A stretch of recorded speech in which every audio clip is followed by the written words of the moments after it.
നമസ്കാരം. News independent speed news 20ലേക്ക് സ്വാഗതം. വാർത്തകൾ വായിക്കുന്നത് ജനനി. ഇപ്പോഴത്തെ പ്രധാന വാർത്തകൾ. ബാങ്ക് ഓഫ് അയർലൻഡിൽ നഷ്ടം. കനത്ത വരുമാന നഷ്ടം നേരിട്ട് ബാങ്ക് ഓഫ് അയർലൻഡ്. വർഷത്തിന്റെ ആദ്യ പകുതിയിൽ വരുമാനത്തിൽ 33% ഇടിവാണ് ബാങ്കിന് ഉണ്ടായത്. ബെസ്ബറോയിലെ അപ്പാർട്ട്മെന്റിന് അനുമതിയില്ല. ബെസ്ബറോയിലെ മദർ ആൻഡ് ബേബി ഹോമിന്റെ സ്ഥാനത്ത് അപ്പാർട്ട്മെന്റിനായുള്ള അനുമതി ആസൂത്രണ കമ്മീഷൻ തള്ളി. പ്രദേശത്തെ കെട്ടിടങ്ങൾ പൊളിച്ച് 140 അപ്പാർട്ട്മെന്റുകൾ നിർമ്മിക്കുകയാണ് പദ്ധതി. മോട്ടോർവേ 2-ൽ ഗതാഗതത്തിന് നിയന്ത്രണം. ബെൽഫാസ്റ്റിലെ മോട്ടോർവേ 2-ൽ ഗതാഗതത്തിന് നിയന്ത്രണം ഏർപ്പെടുത്തി. റോഡിൽ ഓയിൽ കണ്ടെത്തിയതിനെ തുടർന്നാണ് ഗതാഗതത്തിന് നിയന്ത്രണം ഏർപ്പെടുത്തിയത്. ഫുട്ബോൾ മത്സരത്തിനിടെ ഡെറിയിലുണ്ടായത് ആസൂത്രിത ആക്രമണമെന്ന് പോലീസ്. വെള്ളിയാഴ്ചയായിരുന്നു ഡെറിയിൽ ഡെറി സിറ്റിയുടെയും ഡബ്ലിൻ ബൊഹീമിയൻസിന്റെയും ആരാധകർ തമ്മിൽ ഏറ്റുമുട്ടിയത്. ഓഗസ്റ്റിലെ വാരാന്ത്യ ബാങ്ക് അവധി ദിനങ്ങളിൽ അയർലൻഡിലെ 3 കൌണ്ടികളിൽ ജലവിതരണം തടസ്സപ്പെടും. പ്രധാന പൈപ്പ് ലൈനിൽ അറ്റകുറ്റപ്പണികൾ നടക്കുന്നതിനാലാണ് ജലവിതരണം തടസ്സപ്പെടുക.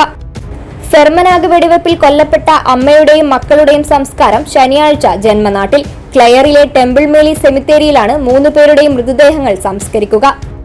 അയർലൻഡിൽ കൊളനോസ്കോപ്പി പരിശോധന ഇഴയുന്നു. നിലവിൽ 3500-ലധികം പേരാണ് പരിശോധനയ്ക്കായി കാത്തിരിക്കുന്നത്.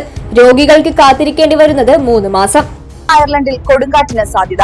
അയർലൻഡിൽ അതിശക്തമായ കാറ്റിന് സാധ്യതയുണ്ടെന്ന് പ്രവചനം. 2 ന്യൂനമർദ്ദങ്ങൾ അയർലൻഡിനെ ലക്ഷ്യമിട്ട് സഞ്ചരിക്കുന്നുണ്ട്. ഇത് ശക്തി പ്രാപിച്ച് കൊടുങ്കാറ്റായി മാറാൻ സാധ്യതയുണ്ടെന്നാണ് കാലാവസ്ഥാ വിദഗ്ധർ വിലയിരുത്തുന്നത്. ഐറിഷ് സമാധാന പാലകനെ കൊലപ്പെടുത്തിയ പ്രതിക്ക് വധശിക്ഷ. ഐറിഷ് സമാധാന പാലകൻ സീൻ റൂണിയെ കൊലപ്പെടുത്തിയ സംഭവത്തിൽ പ്രതിക്ക് വധശിക്ഷ. മുഹമ്മദ് അയ്യൂബിനാണ് കോടതി ശിക്ഷ വിധിച്ചത്. 2022-ലായിരുന്നു സീൻ റൂണിയെ അയ്യൂബ് വെടിവെച്ച് കൊലപ്പെടുത്തിയത്. ഫെർമനാഗ് വെടിവയ്പിൽ പരിക്കേറ്റ യുവാവും മരിച്ചു. ഫെർമനാഗ് വെടിവയ്പിൽ പരിക്കേറ്റ് ചികിത്സയിൽ കഴിഞ്ഞയാൾ മരിച്ചു. 43-കാരനായ ഇയാൻ റട്ട്ലഡ്ജാണ് മരിച്ചത്. ചൈനയുടെ തലസ്ഥാന നഗരമായ ബെയ്ജിംഗിൽ കനത്ത മഴയെ തുടർന്നുണ്ടായ പ്രളയത്തിൽ 30 മരണം കൂടി സ്ഥിരീകരിച്ചു.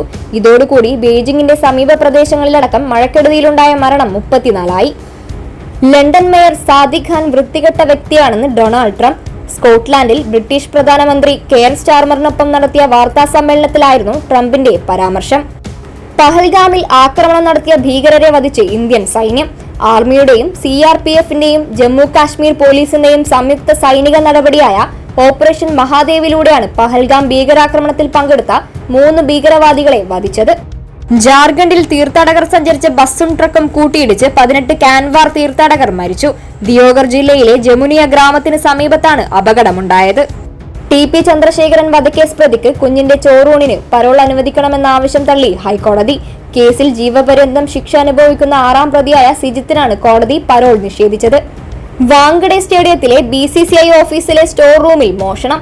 10 IPL ടീമുകളുടെ 2500 രൂപ വില വരുന്ന 261 ഔദ്യോഗിക ജേഴ്സികളാണ് മോഷണം പോയത്. 6.52 ലക്ഷത്തിന്റെ മോഷണമാണ് നടന്നത്. കോഹ്ലിയെ പുറത്താക്കാൻ RCB ശ്രമിച്ചതായി വെളിപ്പെടുത്തൽ. വിരാട് കോഹ്ലിയെ ക്യാപ്റ്റൻ സ്ഥാനത്ത് നിന്ന് മാറ്റണമെന്ന് RCB ആലോചിച്ചിരുന്നതായി മുൻ ക്രിക്കറ്റ് താരം മൊയിൻ അലി. പകരം ടീമിലെ സീനിയർ വിക്കറ്റ് കീപ്പർ ബാറ്ററായിരുന്ന പാർത്ഥിവ് പട്ടേലിനെ ക്യാപ്റ്റനാക്കാനാണ് RCB ശ്രമിച്ചിരുന്നതെന്നും മൊയിൻ അലി. സംസ്ഥാനത്ത് ശക്തമായ മഴ തുടരുമെന്ന് മുന്നറിയിപ്പ്. ഗുജറാത്ത് മുതൽ വടക്കൻ കേരള തീരം വരെ സ്ഥിതി ചെയ്യുന്ന ന്യൂനമർദ്ദപ്പാത്തിയുടെ ഫലമായാണ് മഴ.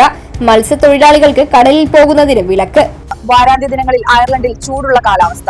വാരാന്ത്യ ബാങ്ക് അവധി ദിനങ്ങളിൽ അയർലൻഡിൽ ചൂടുള്ള കാലാവസ്ഥ അനുഭവപ്പെടുമെന്ന് മെറ്റ് എയറൻ. വ്യാഴാഴ്ച മുതൽ രാജ്യത്ത് ചൂട് ഉയരും. കൂടുതൽ വാർത്തകൾക്കും വീഡിയോകൾക്കുമായി newsindependence.com എന്ന വെബ്സൈറ്റും ന്യൂസ് ഇൻഡിപെൻഡൻസ് ഫേസ്ബുക്ക്, ഇൻസ്റ്റഗ്രാം പേജുകളും വാട്സ്ആപ്പ്, യൂട്യൂബ് ചാനലുകളും സന്ദർശിക്കുക. ലൈക്ക്, കമന്റ്, ഷെയർ, സബ്സ്ക്രൈബ് എന്നിവ ചെയ്യുന്ന കാര്യം പരിഗണിക്കുക. നമസ്കാരം.